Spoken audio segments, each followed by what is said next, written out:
Hello everyone, good morning. Let's we start our topic types of cooperative organization. You know, there are the 6 type of cooperative organization. Consumers cooperative organization, producers cooperative organization, cooperative marketing society, cooperative credit society, cooperative farming society, cooperative housing society. There are the 6 type of cooperative organization. We do the study one by one for each cooperative society. We have already discussed 2 cooperative society in our previous video. It means consumer cooperative society and producers cooperative society हम अपनी previous video में already discuss कर चुके हैं. So remaining cooperative society, ठीक है, we discuss today. तो first जो थर्ड आती है आपकी वो आती है कोऑपरेटिव मार्केटिंग सोसाइटी. कहता है कोऑपरेटिव मार्केटिंग सोसाइटी होती क्या है या मार्केटिंग सोसाइटी है क्या. कहते हैं marketing society is also made by the producer. Small producer से ही मार्केटिंग कोऑपरेटिव सोसाइटी बनाई जाती है. मार्केटिंग कोऑपरेटिव सोसाइटी में वो स्मॉल प्रोड्यूसर्स जिनकी गुड्स मार्केट में सेल नहीं होती है, मार्केट में उन प्रोड्यूसर्स की कोई आइडेंटिटी नहीं है, मार्केट में उनकी गुड्स की डिमांड नहीं है, तो वो स्मॉल प्रोड्यूसर आपस में गेट टुगेदर होकर एक मार्केटिंग कोऑपरेटिव सोसाइटी बना लेते हैं. ये सभी प्रोड्यूसर्स जो गुड्स इन्होंने बनाई है उनको एक सिंगल प्लेस पर क्या कर देते हैं, इकट्ठा कर लेते हैं और फिर सोसाइटी के थ्रू उनकी दोबारा से पैकिंग वगैरह, उनको ग्रेडिंग देते हैं, उनको लेबल लगाते हैं, उनकी ट्रांसपोर्टेशन करके उन गुड्स को मार्केट में क्या कर देते हैं, सेल कर देते हैं अपनी सोसाइटी के नाम से. तो बेटा सच type of society is called the cooperative marketing society या मार्केटिंग कोऑपरेटिव सोसाइटी भी बोल सकते हो आप इसको. तो मार्केटिंग कोऑपरेटिव सोसाइटी का मेन मोटिव स्मॉल प्रोड्यूसर्स के गुड्स को मार्केट में सेल करना होता है. क्योंकि जो स्मॉल प्रोड्यूसर्स जो विलेज या बैकवर्ड एरिया में होते हैं, जिनकी जो गुड्स तो प्रोड्यूस कर रहे हैं लेकिन उनकी गुड्स मार्केट में सेल नहीं हो पा रही है. क्यों? क्योंकि मार्केट में उनकी गुड्स की डिमांड नहीं है. तो ये मार्केटिंग कोऑपरेटिव सोसाइटी के जो भी ऑल ओवर मेंबर्स होते हैं इन स्मॉल प्रोड्यूसर से गुड्स परचेज करते हैं और एक सिंगल प्लेस पर इनको इकट्ठा करते हैं. इनकी दोबारा से पैकिंग, इनकी लेबलिंग, इनको ग्रेडिंग और ये सब करके और फिर उसके बाद अपना ट्रांसपोर्टेशन यूज करके मार्केट में इन गुड्स को क्या कर देते हैं, सेल कर देते हैं और एक अच्छा प्रॉफिट ये क्या कर लेते हैं, रिसीव कर लेते हैं. सच type of society called the cooperative marketing society. Sometime a difference या a question is also arise in students mind कि ma'am what is the difference between producers cooperative society second one and cooperative marketing society. बेटा producers जो cooperative society है वो भी small producer से बनाते हैं लेकिन वो 2 काम करती है. वो क्या करती है, स्मॉल प्रोड्यूसर्स आपस में गेट टुगेदर होकर प्रोड्यूसर कोऑपरेटिव सोसाइटी बना ली. जो भी पैसा इकट्ठा हुआ उससे अच्छे रॉ मटेरियल, अच्छी मशीन, अच्छे इक्विपमेंट्स परचेज किए और गुड्स का प्रोडक्शन किया. प्रोडक्शन करके ये प्रोड्यूसर कोऑपरेटिव सोसाइटी गुड्स को मार्केट में सेल भी करती है. 2 काम करती है, प्रोडक्शन का और सेल का. लेकिन जो मार्केटिंग कोऑपरेटिव सोसाइटी है ये प्रोडक्शन नहीं करती है. जिन स्मॉल प्रोड्यूसर्स ने गुड्स प्रोड्यूस कर रखी थी और जिनकी गुड्स मार्केट में सेल नहीं हो रही थी उन बनी बनाई गुड्स को ये परचेज करते हैं और फिर अपनी ट्रांसपोर्टेशन, पैकेजिंग, लेबलिंग और ग्रेडिंग करके अपने नाम से उन गुड्स को मार्केट में क्या करते हैं, सेल करते हैं. तो सच type of society is called the marketing. It means ये सिर्फ मार्केटिंग का काम करती है, ये प्रोड्यूसर और मार्केटिंग दोनों का करती है. लेकिन ये भी प्रोड्यूसर स्मॉल प्रोड्यूसर्स बनाते हैं, ये भी स्मॉल प्रोड्यूसर्स इसको बनाते हैं. ठीक है. कहता है कोऑपरेटिव मार्केटिंग सोसाइटी से हमें क्या बेनिफिट मिलता है, ये क्या काम करती है. कहता है to provide steady and favourable market for output. कहता है उन स्मॉल प्रोड्यूसर्स जिनके आउटपुट का मार्केट में कोई रोल नहीं है या जिनकी गुड्स की मार्केट में डिमांड नहीं है, कहता उन सारे प्रोड्यूसर्स को एक मार्केट प्लेस अवेलेबल कराने का काम करती है marketing cooperative society. To ensure the best price of output, यानी उनके आउटपुट की एक बेस्ट प्राइस भी अवेलेबल कराती है. क्यों? अच्छी प्राइस मिलेगी तो बेटा प्रॉफिट भी क्या होगा, बेटर होगा. तो उनके आउटपुट की बेस्ट प्राइस दिलाने में भी ये मार्केटिंग कोऑपरेटिव सोसाइटी क्या करती है, हमारी हेल्प करती है. To provide facilitate transportation, warehousing, packaging etcetera. It means उनकी गुड्स को परचेज करके ये अपना खुद का ट्रांसपोर्ट यूज करती है, पैकेजिंग करती है, ग्रेडिंग करती है, लेबलिंग लगाती है और फिर अपने नाम से मार्केट में क्या करती है, सेल करती है। तो ये सारी फैसिलिटीज भी ये अवेलेबल कर रही है। टू इंश्योर ऑनेस्ट ट्रेडिंग, भाई किसी भी टाइप के फ्रॉड ये नहीं करती है, एक ऑनेस्ट ट्रेडिंग मार्केट में क्रिएट करती है ताकि कस्टमर्स के साथ फ्रॉड ना हो।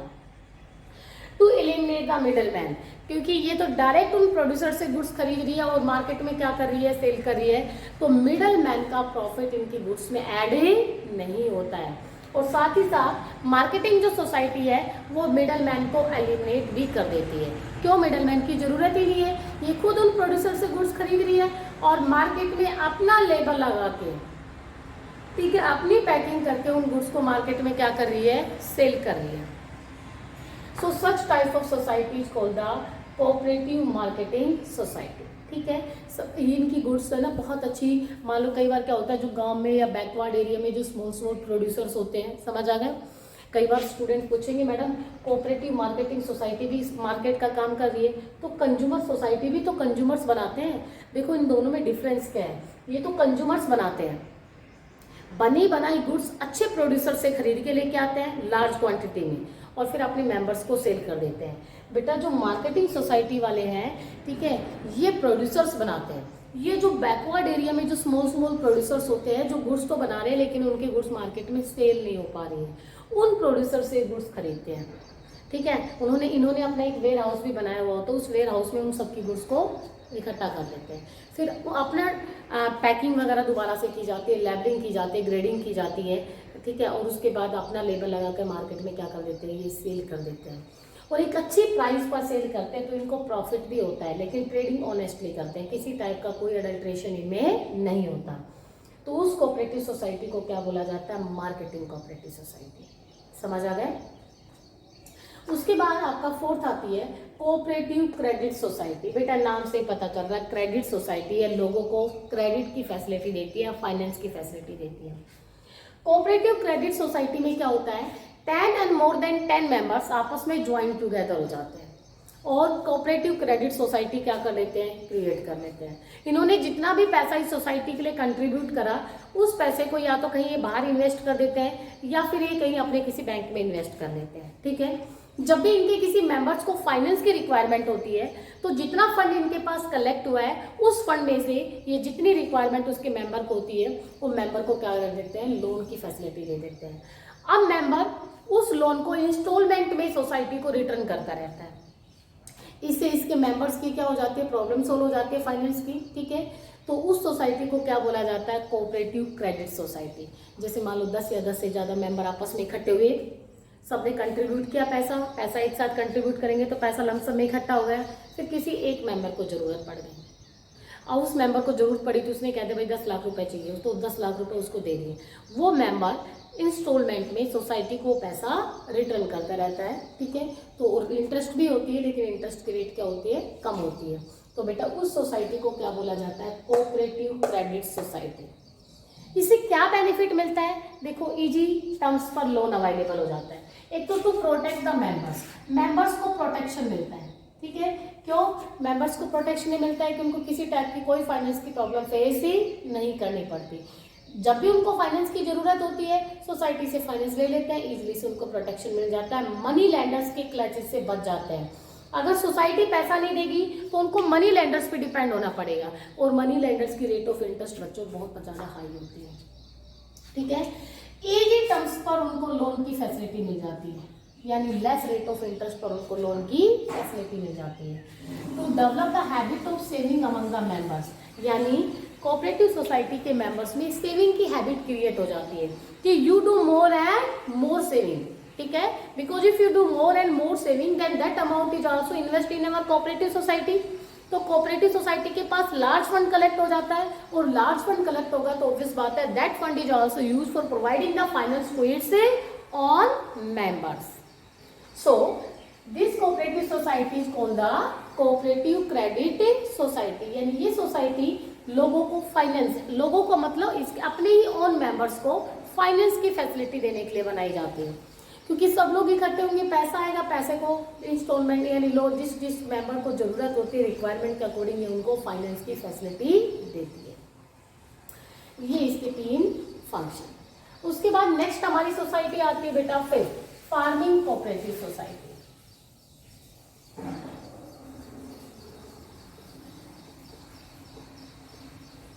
ठीक है, फार्मिंग जो कोऑपरेटिव सोसाइटी है, फिफ्थ वन डिस्कस कर रही हूँ। Farming cooperative society is also made by the small farmers. ठीक है, स्मॉल फार्मर्स आपस में गेट टुगेदर होकर एक फार्मिंग कोऑपरेटिव सोसाइटी क्रिएट करते हैं। और फार्मिंग कोऑपरेटिव सोसाइटी में ये सभी स्मॉल फार्मर्स जब आपस में गेट टुगेदर होकर एक सोसाइटी क्रिएट करते हैं तो कुछ फंड भी उसमें क्या करते हैं, कुछ पैसा भी उसमें इन्वेस्ट करते हैं।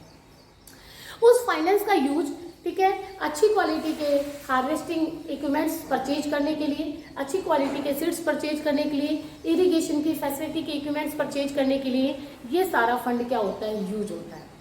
क्योंकि अगर एक फार्मर मैकेनाइज्ड फार्मिंग करना चाहता है, साइंटिफिक फार्मिंग करना चाहता है, लेकिन साइंटिफिक फार्मिंग करने के लिए that farmer is also need finance, लेकिन फाइनेंस की उसकी प्रॉब्लम है।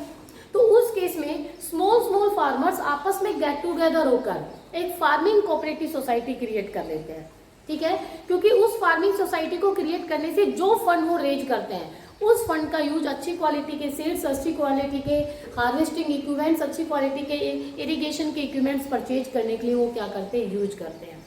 यू नो, इन इंडिया में most of the population is totally depend on agriculture, लेकिन फैमिली इंक्रीज होने से, ठीक है, लैंड का क्या हो गया, सब डिवीजन हो गया। और लैंड का सब डिवीजन होने की वजह से हम लैंड पर बहुत अच्छी साइंटिफिक फार्मिंग नहीं कर पाते, क्योंकि लैंड का एक स्मॉल पार्ट ही हमारे पास है। आप उस लैंड के स्मॉल पार्ट पर बहुत ज़्यादा से ज़्यादा या अच्छी से अच्छी प्रोडक्टिविटी करना चाहते हैं, और अच्छी से अच्छी आपकी प्रोडक्टिविटी तब होगी जब आप उस पर कुछ साइंटिफिक फार्मिंग मेथड्स क्या करोगे, यूज करोगे। अब फार्मर क्या चाहता है कि स्मॉल लैंड के टुकड़े पर, यानी जो लैंड का एक स्मॉल पीस आपके पास है, उस स्मॉल पीस पर मोर एंड मोर प्रोडक्टिविटी आप करो। तो इसके लिए फार्मर्स को बेटा साइंटिफिक मेथड ही यूज करना पड़ेगा फार्मिंग के लिए।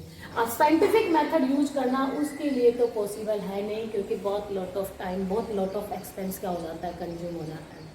सो स्मॉल फार्मर्स आपस में गेट टुगेदर होकर फार्मिंग कोऑपरेटिव सोसाइटी बना लेते हैं। क्योंकि फार्मिंग कोऑपरेटिव सोसाइटी से जितना भी फाइनेंस आता है उनके पास, उनके क्या क्या फंक्शंस होते हैं, जैसे इसमें फंक्शन लिखते हैं ऐसे इसमें फंक्शन लिखोगे। अच्छी क्वालिटी के सीड्स परचेज करना, ठीक है, अच्छी क्वालिटी के इरिगेशन के इक्विपमेंट्स या फिर जो भी आपका अदर इक्विपमेंट्स जो एग्रीकल्चर के लिए आपको चाहिए वो सारी परचेज करना, ठीक है, साइंटिफिक फार्मिंग करना, प्रोडक्टिविटी अच्छी ग्रो करना और फार्मर्स को अच्छा आउटपुट अवेलेबल कराना ही फार्मिंग कोऑपरेटिव सोसाइटी का मोटिव है। बनाता कौन है, स्मॉल फार्मर्स बनाते हैं। एक बात बताओ, मेरे पास लैंड का एक स्मॉल पीस है, मैं चाहती तो हूँ इस लैंड के स्मॉल पीस पर बहुत ज़्यादा आउटपुट हो, लेकिन पॉसिबल नहीं है। अब क्या मैं उस लैंड के स्मॉल पीस पर क्या मैं एक ट्रैक्टर परचेज कर लूँ, नहीं, ये इट कांट बी पॉसिबल, क्योंकि मेरे पास इतना फाइनेंस नहीं है। सो उस प्रॉब्लम को सोल्व करने के लिए we make the farming cooperative society. Farming cooperative society में हम क्या करते हैं, गेट टुगेदर होकर फंड आ जाता है, सारी फैसिलिटी ऑटोमेटिक मिल जाती है और हम अच्छे से साइंटिफिक फार्मिंग भी कर लेते हैं। Next one and last, housing cooperative society. 6 जो आपका आता है इसमें समझा देती हूँ। हाउसिंग कोऑपरेटिव सोसाइटी होती है, कहता है housing cooperative society is also made by the members when 10 and more than 10 members join together, ठीक है, and make the housing cooperative society. That society purchase the land and construct the flats of that land and sell to its members. This society is called the housing cooperative society. कहता housing cooperative society वो society होती है जब इसके members land का एक small part क्या करते हैं, परचेज करते हैं, उस लैंड के पीस पर फ्लैट्स को कंस्ट्रक्टेड कर देते हैं और फ्लैट्स कंस्ट्रक्टेड करने के बाद इसके मेंबर्स को क्या कर देते हैं, वो फ्लैट से सेल कर देते हैं। और सम टाइम मेंबर्स खुद परचेज करते हैं या अपने किसी नॉन को भी परचेज करवा सकते हैं। तो कहीं ना कहीं जो हाउसिंग कोऑपरेटिव सोसाइटी है वो हमें हाउस की फैसिलिटी दे रही है, क्योंकि हर बंदे की नीड होती है कि हमारा अपना खुद का एक घर होना चाहिए। लेकिन खुद का घर परचेज करने के लिए आपको लॉट ऑफ फाइनेंस की जरूरत होती है। सो ये सब पर्सन्स हाउसिंग कोऑपरेटिव सोसाइटी बना लेते हैं, क्योंकि हाउसिंग कोऑपरेटिव सोसाइटी बनाओगे 20 मेंबर्स ने मिलकर मान लो एक लैंड परचेज की, 20 फ्लैट्स बना दिए और 20 ने अपने अपने हिस्से के फ्लैट्स ले लिए। अगर मैं खुद रहना चाहती हूँ तो खुद रह सकती हूँ, या मैं रेंट पे उठा सकती हूँ, या फिर मैं अपना फ्लैट किसी को सेल भी कर सकती हूँ। इससे क्या बेनिफिट होता है बेटा, जब आप फ्लैट्स कंस्ट्रक्टेड करते हो तो रॉ मटेरियल 20 फ्लैट का इकट्ठा आ जाता है, तो कंसेशन रेट भी अवेलेबल हो जाता है। ठीक है, अपना फ्लैट कंस्ट्रक्टेड करने के लिए आपको कोई स्पेशल हेडेक लेने की जरूरत नहीं है, क्योंकि सोसाइटी खुद फ्लैट्स बना रही है। ठीक है, साथ ही सोसाइटी जब के थ्रू हम फ्लैट्स मिलते हैं तो बेसिक फैसिलिटी भी सोसाइटी हमें देती है, जैसे बच्चों के खेलने के लिए पार्क की फैसिलिटी है, ठीक है, स्ट्रीट लाइट की फैसिलिटी है, या फिर पार्किंग की फैसिलिटी है। ये सारी भी फैसिलिटी फार्मिंग या जो हाउसिंग सोसाइटी है उसके थ्रू हमें ऑटोमेटिक मिल जाती है। बेसिक फैसिलिटी मिल जाती है, ठीक, अकोमोडेशन की फैसिलिटी मिल जाती है, और बेटा लेस रेट ऑफ मतलब कि अमाउंट पर या कम पैसे पर हमें हाउसिंग की फैसिलिटी मिल जाती है, क्योंकि अपने ओन रिस्क पर हम शायद ये ऑप्टेन नहीं कर पाते, क्योंकि अकेला बंदे के लिए तो ये बड़ा मुश्किल हो जाता है और ना ही उसके पास इतना फाइनेंस होता है। आपने देखा होगा यहाँ पर भी रेवाड़ी में बहुत सारी सोसाइटी बनी हुई है। सोसाइटी कैसे बनती है बेटा, वो हाउसिंग सोसाइटी होती है। बहुत सारे लोगों ने मिलकर, ठीक है, एक फ्लैट खरीद, एक लैंड का टुकड़ा खरीदा, उस पर फ्लैट्स बना दिए, अपने मेंबर्स को सेल कर दिया। मेंबर्स रहना चाहे तो खुद रह सकते हैं, सेल करना चाहे तो किसी को सेल कर सकते हैं, और अपने हिस्से का फ्लैट अगर वो रेंट पे देना चाहे तो रेंट पे दे सकते हैं। तो उस सोसाइटी को हाउसिंग कोऑपरेटिव सोसाइटी कहा जाता है। आई होप आप लोगों को आ गया होगा। हाउसिंग कोऑपरेटिव सोसाइटी में देखो, एक तो आपको अकोमोडेशन की फैसिलिटी मिल रही है, दूसरा आपको बेसिक फैसिलिटी जैसे पार्किंग की, ठीक है, या फिर बच्चों के गार्डन की फैसिलिटी मिल जाती है, या फिर स्ट्रीट लाइट की फैसिलिटी, ये सारी बेसिक फैसिलिटी मिल जाती है। और तीसरा एक सिक्योरिटी भी रहती है हाउसिंग सोसाइटी में, सिक्योरिटी रहती है, आप जहाँ पर भी रहोगे गार्ड की फैसिलिटी आपको मिलेगी। तो ये सारी बेसिक फैसिलिटी आपको ऑटोमेटिक अपने आप मिल जाती है। तो कहीं ना कहीं हाउसिंग सोसाइटी उन लोगों के एम को पूरा करती है जो उनका एम है अपना खुद का घर बनाना। उस एम को पूरा करने में भी हाउसिंग सोसाइटी हमारी क्या करती है, हेल्प करती है। सो स्टूडेंट्स, ये थी आपकी टाइप्स ऑफ कोऑपरेटिव सोसाइटी। ठीक है, 6 टाइप की कोऑपरेटिव सोसाइटी है। हर स्टूडेंट को उसका मीनिंग अच्छे से क्लियर होना चाहिए कि हाउसिंग कोऑपरेटिव सोसाइटी या 6 टाइप की जो कोऑपरेटिव सोसाइटी है उनका क्या मीनिंग है और उनके क्या क्या फंक्शंस है। 3-4 पॉइंट में या 3-4 लाइन में आप जरूर उनके फंक्शंस लिखोगे, जो मीनिंग है उसी में फंक्शंस आ रहे हैं, कोई ऐसे सेपरेट ही नहीं है। फिर हमारा एक क्वेश्चन आता है कि कोऑपरेटिव ऑर्गेनाइजेशन और ज्वाइंट पार्टनरशिप में क्या डिफरेंस है। कोऑपरेटिव ऑर्गेनाइजेशन और पार्टनरशिप में क्या डिफरेंस है। What is the difference between cooperative organisation and partnership. मेरे हिसाब से कोई नया टॉपिक नहीं है। स्टूडेंट्स कोऑपरेटिव ऑर्गेनाइजेशन और पार्टनरशिप का डिफरेंस खुद भी कर सकते हैं, क्योंकि अगर आप लोगों को कंसेप्ट बहुत अच्छे से क्लियर है तो you solve all the difference points. मैं आपको फिर भी एक बार लाइटली बता देती हूँ। पार्टनरशिप लिखोगे डिफरेंस में, यहाँ पार्टनरशिप लिखा और यहाँ आपने लिखा cooperative organisation. Number of members, जैसे मैंने एक हिंट दे दिया भाई, नंबर ऑफ मेंबर्स के व्यापक दोनों में डिफरेंस बताओ। पार्टनरशिप में मिनिमम मेंबर कितने होने चाहिए, 2। पार्टनरशिप एक्ट 1932 के अकॉर्डिंग आप लोगों से डिस्कस कर रही हो भाई, पार्टनरशिप में मिनिमम मेंबर कितने होने चाहिए, 2, मैक्सिमम 10, बैंकिंग और अदर में 20। लेकिन कोऑपरेटिव सोसाइटी में मिनिमम 10 मेंबर होने चाहिए और मैक्सिमम की कोई लिमिट नहीं है। लेकिन जो क्रेडिट कोऑपरेटिव सोसाइटी है, ठीक है, क्रेडिट कोऑपरेटिव सोसाइटी जो है इसमें लिमिट है, मैक्सिमम कितने होने चाहिए, 100 बस। बाकी की किसी की कोई मैक्सिमम की लिमिट नहीं है। क्लियर हो गया होगा फर्स्ट, नंबर ऑफ मेंबर्स। उसके बाद सेकंड पॉइंट आता है बेनिफिट। एक बात बताओ, कहता है पार्टनरशिप में तो जो भी प्रॉफिट होता है, पार्टनरशिप में जो भी बेनिफिट होता है वो इसके पार्टनर से आपस में क्या कर लेते हैं, शेयर कर लेते हैं, ठीक है। लेकिन कहता है कोऑपरेटिव ऑर्गेनाइजेशन में जो भी बेनिफिट होता है तो कहता है वो मेंबर्स तो शेयर करते ही करते हैं, लेकिन उसका बेनिफिट जनरल पब्लिक को भी मिलता है। जैसे कंज्यूमर कोऑपरेटिव सोसाइटी है, कंज्यूमर्स गुड्स परचेज करते डायरेक्ट प्रोड्यूसर से, अपने मेंबर्स को तो गुड्स सेल करती है, साथ ही जनरल पब्लिक को भी गुड्स सेल करती है। तो पार्टनरशिप का बेनिफिट सिर्फ पार्टनर्स को ही मिलता है, लेकिन कोऑपरेटिव ऑर्गेनाइजेशन का बेनिफिट इसके मेंबर्स के साथ साथ जनरल पब्लिक को भी इसका बेनिफिट मिलता है। डिफरेंस दूसरा वाला क्लियर हो गया। तीसरा आता है कि बिजनेस, पार्टनर्स के बीच में बिजनेस का एग्जिस्टेंस होना मैंडेटरी है। Without business there is no partnership, but cooperative organisation में बिजनेस का एग्जिस्टेंस होना जरूरी नहीं है। ठीक है, जब 10 या more than 10 members join together हो जाते हैं एक इंडिविजुअल नीड को फुलफिल करने के लिए, कॉमन नीड को फुलफिल करने के लिए, उस कॉमन नीड के लिए वो कोऑपरेटिव सोसाइटी बना लेते हैं। कोऑपरेटिव सोसाइटी बनाने के लिए बिजनेस का एग्जिस्टेंस होना जरूरी नहीं है। ओके, सिर्फ सभी मेंबर्स की एक कॉमन नीड होनी चाहिए, उस नीड को फुलफिल करने के लिए वो सोसाइटी बनाते हैं। और साथ ही है रजिस्ट्रेशन। बेटा पार्टनरशिप का रजिस्ट्रेशन कराना मैंडेटरी नहीं है, लेकिन कोऑपरेटिव सोसाइटी का रजिस्ट्रेशन कराना मैंडेटरी है। मैंने जानबूझ के ब्लैक बोर्ड पे डिफरेंस नहीं कराया, क्योंकि जब अगर स्टूडेंट्स को कंसेप्ट क्लियर हो जाता है तो स्टूडेंट्स ऑटोमेटिक डिफरेंस अपने आप कर सकते हैं। सिर्फ मैं बेस ऑफ डिफरेंस बताती हूँ। एक तो नंबर ऑफ मेंबर्स, भाई पार्टनरशिप में कितने मेंबर होते हैं और कोऑपरेटिव ऑर्गेनाइजेशन में कितने मेंबर होते हैं, आप खुद बताओगे। बिजनेस, क्या पार्टनरशिप में पार्टनर्स के बीच में बिजनेस का एग्जिस्टेंस होना मैंडेटरी है, लेकिन कोऑपरेटिव ऑर्गेनाइजेशन के जो मेंबर्स है उनके बीच में बिजनेस का एग्जिस्टेंस होना मैंडेटरी नहीं है। सिर्फ सभी मेंबर्स के कॉमन नीड होनी चाहिए। थर्ड, पार्टनरशिप का बेनिफिट सिर्फ पार्टनर्स को ही मिलता है, जबकि कोऑपरेटिव ऑर्गेनाइजेशन का बेनिफिट इसके मेंबर्स प्लस जनरल पब्लिक दोनों को मिलता है। और उसके बाद इसमें एक पॉइंट दे रखा है कि रजिस्ट्रेशन, बेटा पार्टनरशिप का रजिस्ट्रेशन कराना ऑप्शनल का मतलब मैंडेटरी नहीं है, लेकिन कोऑपरेटिव ऑर्गेनाइजेशन का रजिस्ट्रेशन कराना कोऑपरेटिव सोसाइटी एक्ट 1912 के अकॉर्डिंग मैंडेटरी है। सो ये था difference between cooperative organisation and partnership. उसके बाद आता है कि हमारा जो प्राइवेट सेक्टर एंटरप्राइजेस था उसमें 5 फॉर्म ऑफ बिजनेस थे। मैंने आपको 4 आपका टॉपिक कंप्लीट करा दिया। Sole proprietorship, joint into family business, third one आपका कौन सा आ गया, पार्टनरशिप, और फोर्थ आपका कौन सा आ गया, कोऑपरेटिव ऑर्गेनाइजेशन।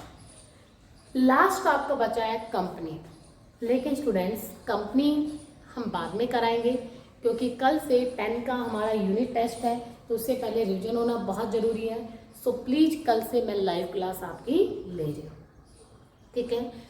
कल से यानी 8, 9 और 10 को भी हो जाएगी, क्योंकि मैं टेस्ट आई थिंक इवनिंग में कंडक्ट कराऊँ। तो 3 दिन अब लगातार हम अपनी लाइव क्लास लेंगे। सो प्लीज़ आप लोगों से रिक्वेस्ट है, every student join the live class, क्योंकि उसमें आप फेस टू फेस इंटरेक्ट होंगे, आपके डाउट्स इजीली से सोल्व हो सकते हैं। और पहला चैप्टर बहुत अच्छे से रिवाइज करो, ताकि हर स्टूडेंट 30 में से 30 मार्क्स ले। आपका यूनिट टेस्ट 30 मार्क्स का होगा, ठीक है। किसी भी स्टूडेंट को किसी भी टाइप का कोई भी डाउट आता है तो प्लीज़ वो मेरे से पास ज़रूर शेयर करें, ताकि मैं आपकी प्रॉब्लम्स को सोल्व कर सकूं। Thank you students, have a nice day.